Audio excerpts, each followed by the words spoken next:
You drive your child to school. Then you go to work. In the afternoon, you visit a hospital. On the way home, you buy groceries. Nothing dramatic happens, but your car may have been photographed near the school, the hospital, and your home. So here's the question. Did you have an ordinary day, or did you create a file? That depends who looks at it later. Which is not the reassuring answer I was hoping for. Surveillance rarely arrives with a frightening name. It arrives as a practical promise. Help us find stolen cars. Help us locate missing people. Help police respond faster. Then, slowly, a city learns how to remember where everyone has been. And that is why flock safety cameras have become controversial in the United States. For anyone outside America, Flock is a company that makes automated license plate reader cameras.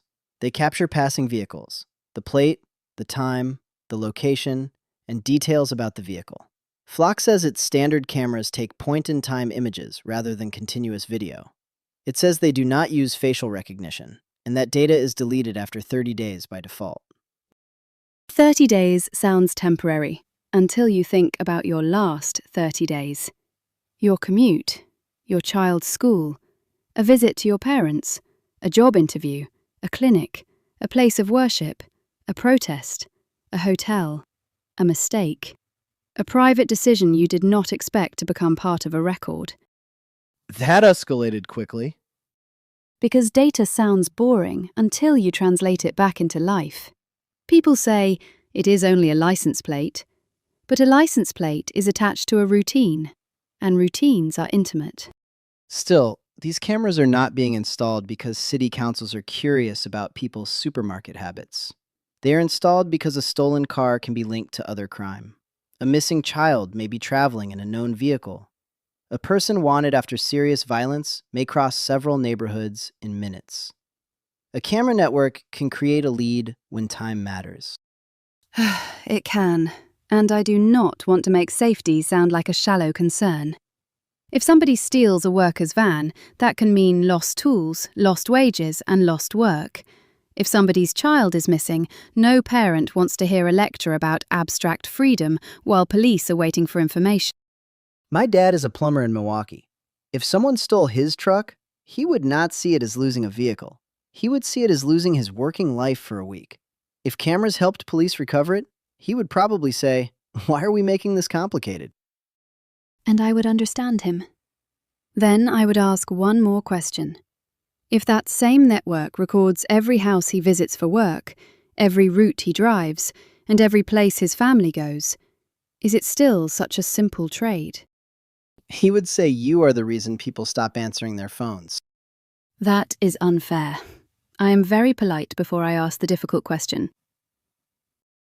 Fair, but this is the open question we need to keep alive.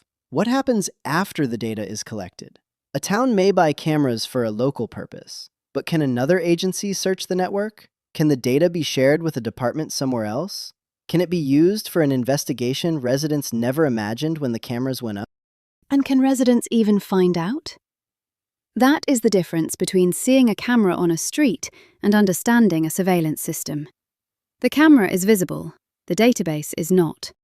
Flock says searches are logged, and agencies can set rules around who has access. In principle, every search should leave a paper trail, a record of who searched, when they searched, and why.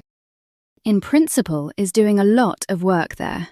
A paper trail is useful only if somebody reads it, understands it, and has the power to act when the rules are broken. If an officer types "investigation" as the reason for a search, that is technically a record. It is not necessarily a meaningful explanation. Okay, that is fair. A log does not supervise itself. And systems rarely stay inside their original purpose. That is where the phrase mission creep matters. A program starts with one narrow promise, then it becomes useful for another purpose, then another. The cameras arrive to find stolen cars. Later, somebody wants to use the data in burglary cases. Then another agency requests access. Then the public discovers that a system presented as local has become much wider. So mission creep means a program gradually expands beyond the limited reason people first accepted it. Yes, the door opens a little for one reason, and then nobody decides where it should stop. And this is not only an American issue. Plenty of countries are building more systems that record movement, identity, payments, online activity, or workplace behavior. But the US case feels especially important because policing is so local. A city police department, a county sheriff, a school district, and a private neighborhood can all have different arrangements. Which makes accountability harder. People may know what their own town promised, they may not know who else can see the data later. I want to separate something, though. A camera recording that a particular car passed an intersection is not the same as an algorithm deciding that the driver is dangerous. No, they are different. That distinction matters. It does, but they can become part of the same structure. The camera creates a record of movement. A database connects the vehicle to an address or a name. A predictive system creates categories of risk. Then, somebody with authority decides that the combination means something. One camera is not predictive policing, but surveillance data can make predictive policing more powerful. And predictive policing is a broad term. It can mean using past information to estimate where crime may happen, or it can mean identifying people judged more likely to offend or be victimized. And those two forms are morally very different. If a city notices repeated theft around a dark transport station, it can add better lighting, trained staff, safer late-night buses, or visible patrols.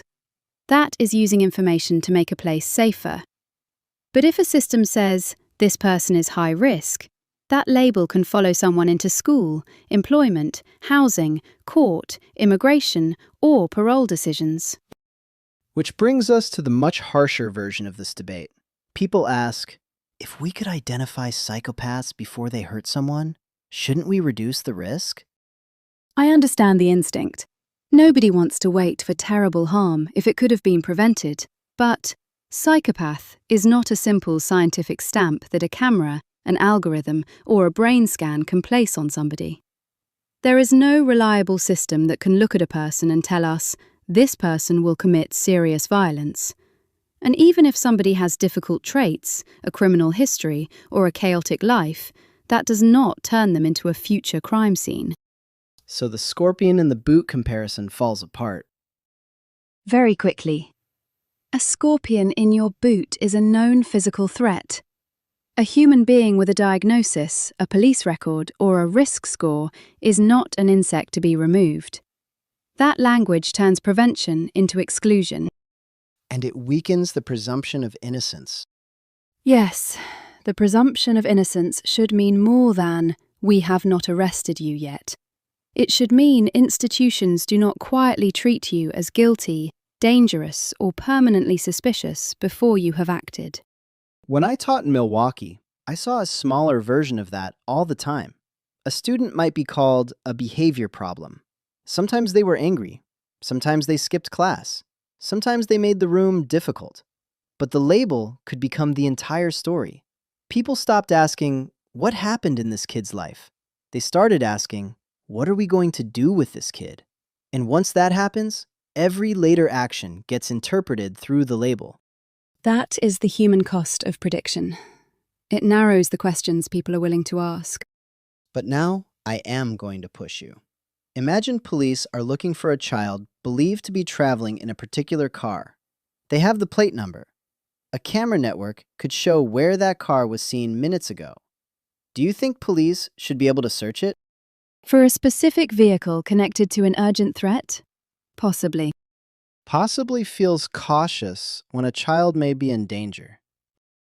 It is cautious because details matter. How credible is the report? Who can search? How long can they search? Can the information be shared beyond the immediate case? Is there independent review later? But if your privacy standard means police wait for a perfect legal process, the system is least useful when time matters most. I am not asking for perfection. I am asking for a proportionate response. Meaning, The response should match the seriousness and certainty of the risk. If there are repeated thefts near a station, better lighting and trained staff may be proportionate. Recording every person who travels through the area may not be. If there is a credible, immediate threat involving a known vehicle, tightly limited access may be justified. But it should not become a permanent license to collect everything about everyone. okay, but I think you are making the emergency case sound too neat. In real life, police often have incomplete information. Somebody reports a car. The plate may be partly wrong. The driver changes direction. Officers have to decide quickly. Do we want a rule that makes them hesitate? No, but I want a rule that makes them accountable. You are describing the emergency. I am asking about Tuesday. Why should millions of people be recorded on Tuesday so that, on some future day, a system might be useful? Because preparation is part of safety. Preparation is not automatically ethical because it is useful. A city can prepare for fire without searching everyone's house. It can prepare for illness without publishing everybody's medical record. The question is not whether we prepare. The question is what we demand from people in the name of preparation. That is a strong argument, and I think I am changing my view a little. I came in thinking the main issue was safeguards. Short retention, audit logs, clear rules, independent checks. I still think those matter, but carefully governed can become a phrase people hear before cameras arrive. It can sound like a protection when it is really just a promise. That is the concern. Do not enjoy it too much. I will enjoy it silently. It is more efficient. But I am not moving all the way. I do not have a clean answer for the missing child case. I would be reluctant to reject a tool that might help locate someone in immediate danger. And I would be reluctant to say privacy always outweighs urgent danger. That is why this is difficult. The safety case is real. The liberty case is also real. So the deeper question is not, are cameras good or bad? No. It is, what does a prediction permit us to do? A forecast about a place may justify support, better design, or more care. A prediction about a person should not become punishment. And predictive systems can create a self-fulfilling prophecy. If a model sends more police to one neighborhood, officers may find more minor offenses there because they are looking there. Those encounters become new data. Then the model says, see, this area is risky. When it may partly be measuring its own attention. Not only crime, the history of where police already went. That is why data can look neutral while carrying old human decisions inside it. Who was stopped? Who was arrested? Which neighborhoods were watched more closely? Which communities trusted police enough to report crime? Which ones did not? And that brings us to the wider cultural story. Western societies are anxious about crime, disorder, and public institutions that feel slow or overstretched. Then a technology company says, we can make safety faster. It is a tempting promise. Because it offers visibility when trust is low.